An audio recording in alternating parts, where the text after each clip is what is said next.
तो नया साल आने को है और बहुत प्लान्स लोगों ने बना रखे होंगे, बहुत सारे रेजोल्यूशन सोच के रखे होंगे। तो जाहिर सी बात है, कुछ पूरे हो भी जाते हैं, कुछ नहीं भी हो पाते हैं। बहुत सारे रेजोल्यूशन हम लेते हैं, लेकिन उनको पूरा करना मुश्किल ही होता है, तभी हम लेते हैं, राइट? क्योंकि उनको कैसे भी करके पूरा करना है। लेकिन जब पूरा साल बीत जाता है, गुजर जाता है, तब हमें लगता है कि यार पिछली साल हमने एक रेजोल्यूशन लिया था जो कि हमने पूरा नहीं किया। तो इस साल खास बात ये होगी कि सबसे बड़ी बात जो आपको पता है कि 2020 जो है बहुत सारे दर्द लेकर हमारी लाइफ में आया, या कोरोना वायरस आया। तो ये साल सबके लिए कहीं ना कहीं थोड़ा सा मुश्किल रहा है और सभी बच के रहे हैं। और एक चीज़ ये साल हमारी ज़िंदगी में जोड़ के गया है, वो है हाइजीन मेंटेन करना। तो हम इंडियंस की आदत होती है कि हम कहीं भी खड़े होके गोलगप्पे खा लेते हैं, कभी भी स्ट्रीट फूड खा लेते हैं, हमें कुछ भी नहीं होता। लेकिन ये जो वायरस आया तो इसने हमें सिखाया कि नहीं, अभी हमें थोड़ा संभल के रहना है, अभी थोड़ा बच के रहना है, नहीं तो हमारी जान पर भी बन सकती है। तो इस बार जो हम रेजोल्यूशन लेंगे वो हमें शायद याद रहेगा। पिछले साल वाले भूल जाते थे, क्योंकि ठीक है, जो हमारा डेली रूटीन होता है वो यहाँ वहाँ होता रहता है, तो हम नहीं याद रख पाते। लेकिन इस बार हाइजीन मेंटेन करने का जो रेजोल्यूशन है वो तो फिक्स रहेगा, वो लोग लेकर ही रहेंगे, क्योंकि भाई ज़िंदगी जीनी है और इस वायरस से दूर रहना है। तो ये रेजोल्यूशन लेना तो बहुत ज़रूरी है। और जिन लोगों ने ऐसा नहीं सोचा है तो वो भी इस बात पर ध्यान दें। और बाकी जो उनके रेजोल्यूशन होते हैं कि मुझे इस साल इतनी तरक्की करनी है, इतना वेट लूज़ करना है, मुझे ये अचीव करना है और ये करना है, तो एक टारगेट सेट करते हैं, वो तो सारे रहेंगे ही, साथ में ये भी जोड़ना बहुत ज़रूरी है। तो नया साल आ रहा है, 2021 आ रहा है। मुझे तो अभी भी फील हो रहा है कि मैं अभी भी 2012 में हूँ। इतनी जल्दी कैसे साल निकल गए, पता ही नहीं चलता है कैसे टाइम निकलता जाता है और कैसे हम साल दर साल ऐसे आगे बढ़ते जाते हैं। अब कुछ पता नहीं चलता है। अभी यही मैं सोच रही थी अभी बैठ के कि अभी तो नया साल आया था, अभी तो हम जनवरी में सेलिब्रेट कर रहे थे, 2020 सेलिब्रेट कर रहे थे, कितनी खुशी से और कितने उत्साह के साथ हमने ये साल का स्वागत किया था। और मार्च में आके पता चलता है कि ये साल हमारे लिए कोरोना लेकर आया है। तो कोई बात नहीं, उसकी वैक्सीन भी आएगी। ये जो समय आया है ये गुजरेगा भी और हम इतिहास के पन्नों में छपेंगे भी कि एक टाइम ऐसा आया था जब लोग 2-2 महीने तक अपने घरों में बंद थे, बाहर निकलना मना था, अगर बाहर निकलते थे तो हमें डंडे पड़ते थे। ऐसा भी एक टाइम था जो आने वाली पीढ़ी को पता चलेगा तो वो हैरत में भी आएंगे ये सुनकर कि हाँ अच्छा ऐसा भी हुआ था। ठीक है, एक इतिहास रचा जा रहा है, लेकिन ये जो इतिहास रचा जा रहा है इससे हम सफ़र कर रहे हैं। ठीक है, ये कोरोना वायरस हमारे बीच में है, सरकार ने लॉकडाउन हटा दिया है, लॉकडाउन हटाना पड़ेगा बाबा, क्योंकि लॉकडाउन होता है तो आपका बिजनेस रुकता है, राइट?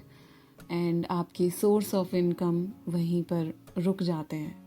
तो ये नहीं रोकना है ना, हमें अपनी ज़िंदगी चलानी है कैसे भी करके। एक यही तरीका है कि हम थोड़ा सावधान रहें, हम थोड़ा बच के रहें। तो पहले भी मैं और ऑडियोज़ में बोल चुकी हूँ, अगर आप सुनना चाहते हैं तो आप मेरे और भी जो वीडियोज़ आई हैं पहले उसमें देख सकते हैं कोरोना से रिलेटेड। तो मैं इसके बारे में अभी आपको और भाषण नहीं दूंगी। सभी को पता है कि अपनी सुरक्षा अपने हाथ में है। दोस्तों, नया साल आ रहा है और ये जो साल गुज़र रहा है, जो जा रहा है, जो हमारे हाथ से छूट रहा है या जिसको हम पीछे छोड़ रहे हैं 2020 को, जो हमारे लिए बहुत सारी चीज़ें लेकर आया था, जिसमें वायरस भी आया, हमारी जॉब भी गई और बहुत सारी चीज़ें हुई, है ना। लॉकडाउन भी आया हमारी लाइफ में, कभी ऐसा देखा नहीं था कि ऐसा भी होता है। लॉकडाउन लगता है पूरा देश में, ना कोई गाड़ियाँ चल रही हैं, ना कोई बाहर निकल रहा है, घर के अंदर बैठे हुए हैं 24 घंटे।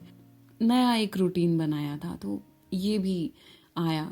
पॉजिटिविटी भी आई लाइफ में, लेकिन नेगेटिविटी भी आई, दोनों साथ में आए। अब लोगों ने अपने अपने तरीके से लिया उसको। किसी ने लॉकडाउन को पॉजिटिव वे में लिया, किसी ने नेगेटिव वे में लिया। अब जो घुमक्कर टाइप के लोग थे वो तो घुट ही रहे थे। देखा है मैंने अपने दोस्तों को भी, कब लॉकडाउन खुलेगा, कब घूमने निकलेंगे। हाँ ठीक है, वो थोड़ा नेगेटिव वे में भी लेते थे, लेकिन पॉजिटिव भी हुआ।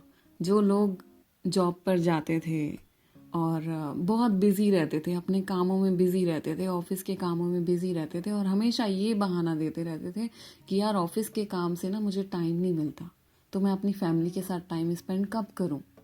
ठीक है, तो ये जो अभी लॉकडाउन आया, इसमें सभी ने अपने परिवार के साथ भरपूर टाइम स्पेंड किया है। इतना टाइम स्पेंड किया, एक दूसरे को शायद जानते भी नहीं थे, उनको पता भी नहीं था, अच्छा तुम्हें ये पसंद है, अच्छा मुझे तो तुम्हारी ये बात पता ही नहीं थी। तो ये जब हम साथ में रहे, एक दूसरे के नेचर को जाना, जो 24 घंटे में से जो 6-8 घंटे हम साथ में बिताते थे, उसमें से आधे से ज़्यादा तो नींद लेते थे, और डिनर का टाइम यही होता था।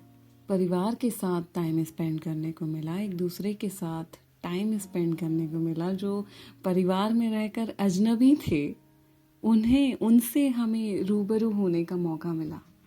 तो बहुत बड़ी बात है, ये बहुत बड़ा मौका था हम सभी के लिए। तो इस मौके का फ़ायदा भी सभी ने उठाया होगा। लेकिन इसी बीच हम उन लोगों को भूल गए जो अपने परिवार से दूर रह गए थे इस लॉकडाउन की वजह से, इस कोरोना की वजह से। कुछ इस देश में रह के भी और कुछ इस देश के बाहर भी जो थे, उन लोगों के लिए भी ये समय थोड़ा कष्टदायी रहा होगा। क्योंकि उन्होंने सोचा होगा कि अरे मतलब अगर हम अपनी फैमिली के साथ होते, अपने परिवार के साथ होते, तो हम कितना टाइम उनके साथ स्पेंड कर पाते। लेकिन इस कोरोना की वजह से, इस लॉकडाउन की वजह से हम यहाँ फंस गए, और हम यहाँ से कहीं जा भी नहीं सकते। और ऐसे कई बच्चे भी थे जो बाहर फंस गए थे और जिन्हें खाना बनाना तक नहीं आता था। कैसे भी करके इस लॉकडाउन में उन्होंने बनाना सीखा, क्योंकि कोई बना के आपको देगा नहीं। हॉस्टल बंद हैं, होटल्स बंद हैं, और सारी डिलीवरी सर्विस रोक दी गई थी। कुछ भी आपके पास डिलीवर नहीं होगा, और खाना बनाना हमको आता नहीं। इस लॉकडाउन ने शायद उन्हें खाना बनाना भी सिखा दिया होगा। तो ऐसे लोगों से जो दूर रह गए थे अपने घर से, अपने परिवार से, उनको ये मौका नहीं मिल पाया, उनको ये समय नहीं मिल पाया। लेकिन कोई बात नहीं, उन्होंने अपने परिवार से दूर रहकर अपने ही परिवार की रक्षा की है। और वीडियो कॉल्स और कॉल्स तो थे ही, क्योंकि टेक्नोलॉजी इतनी आगे बढ़ गई है। अभी कोई चिट्ठी और तार का ज़माना तो है नहीं। हम एक दूसरे को वीडियो कॉल कर सकते हैं, अपने आप को वहाँ फील कर सकते हैं। तो ये सब तो था ही। तो वो लोग भी अपना दिल छोटा ना करें, किसी ना किसी तरीके से अपने परिवार से जुड़ के ज़रूर रहे होंगे, और इस पीरियड में उन्होंने सीखा ज़रूर होगा कुछ ना कुछ। तो ये जो लॉकडाउन पीरियड आया था, ये ज़रूर कुछ ना कुछ आपको सिखा के गया होगा। बहुत सारी चीज़ें जो आपको पता नहीं थी, या जो आप सीखना चाहते थे, या बहुत सारी चीज़ें जो आपको सीखना ज़रूरी थी। तो इस ऑडियो में मैं कोरोना की बात बार बार करने से बच रही हूँ, लेकिन नहीं बच पा रही हूँ, क्योंकि वही सब चल रहा है। और अभी इस कोरोना ने थोड़ी सी तरक्की कर ली है। और अगर आपको इस बारे में कुछ नहीं पता है तो एक बार न्यूज़ ज़रूर देख लें, क्योंकि ये जो कोरोना है, जो वायरस है, इसने अपना वर्जन अपडेट कर लिया है। और इसका ये अपग्रेडेड वर्जन यूके में फैलना शुरू हो गया है। और ये इतना खतरनाक है कि आपकी जान भी ले सकता है। तो इस वजह से शायद कई देशों ने अपनी फ़्लाइट्स बंद कर दी हैं जो यूके आती जाती हैं। तो अभी ना बात करते हुए भी, या ना ये टॉपिक छेड़ते हुए भी, ये टॉपिक बार बार आए जा रहा है, क्योंकि ये प्रॉब्लम है। तो थोड़ा सा संभल कर रहें, और इस अपग्रेडेड वर्जन वाले कोरोना से आप दूर रहें। वैसे तो पुराने वाले से भी दूर रहें, वो भी घातक ही है। तो घर से बाहर ना निकलें, और बाहर का ना खाएं, बाहर ना जाएं। और ये न्यू ईयर जो आ रहा है, जो नया साल आ रहा है, और जैसे आप पिछले जो नए साल मनाते आए हैं, बाहर जाते हैं, पब जाते हैं, डिस्को जाते हैं, होटल्स जाते हैं, रेस्टोरेंट जाते हैं, कहाँ कहाँ जाकर हम सेलिब्रेट करते हैं अपना न्यू ईयर। कितने प्लान्स बनाते हैं, पिकनिक पे जाते हैं, कहीं बाहर घूमने जाते हैं। लेकिन इस बार मेरा आपसे बस यही कहना है कि बस ये साल का जो न्यू ईयर है अपने परिवार के साथ सेलिब्रेट करके देखें। बाहर ना निकले। मुझे पता है कि सब कुछ खुल गया है, अभी सब कुछ खुलने लगा है और वापस पुराने तरीके से सेलिब्रेट करने का आप सोच रहे होंगे, लेकिन वो वायरस तो हमारे बीच है। तो मैं चाहती हूँ कि कोई प्लान ना बनाओ, इस बार सिंपल तरीके से घर में सेलिब्रेट करो ये न्यू ईयर। क्योंकि आपने देखा पिछला जो हमने अभी 2020 का स्वागत किया था, कितने धूमधाम से किया था, कितनी एक्साइटमेंट से किया था। लेकिन हुआ क्या? उसका उल्टा हुआ, राइट? मतलब हमारे जीवन में, हमारी ज़िंदगी में ये कोरोना वायरस आ गया, पूरे वर्ल्ड में आ गया। तो इस बार उल्टा करो। इस बार हम कुछ उल्टा करते हैं। इस बार हम बिल्कुल सिंपल तरीके से, बिल्कुल शांति से, सिंपल तरीके से अपने परिवार के साथ इसका स्वागत करते हैं। फिर देखना आगे ये नया साल कितनी खुशियाँ लेकर आता है, और फिर आप बोलोगे कि कितने सिंपल तरीके से, सादगी से हमने इस साल का स्वागत किया था, और ये देखो अब खुशियाँ पे खुशियाँ फैलाता ही जा रहा है, बिखेरता ही जा रहा है, देता ही जा रहा है। तो बस यही गुजारिश है कि ये साल थोड़ा सादगी से मनाया जाए। तो सादगी की खूबसूरती के साथ हम इस साल का स्वागत करेंगे और ढेर सारी खुशियाँ जो हमारे जीवन में आने वाली हैं उनका स्वागत करेंगे। Wish you a very very very happy new year. Wish you good luck for your upcoming life. And ये जो बातें मैंने बोली हैं, जो बताई हैं, अपना समझकर बताई हैं और आप सुरक्षित रहें इसलिए बताई हैं। तो आई होप आप ये बातें फॉलो करेंगे। Thank you so much.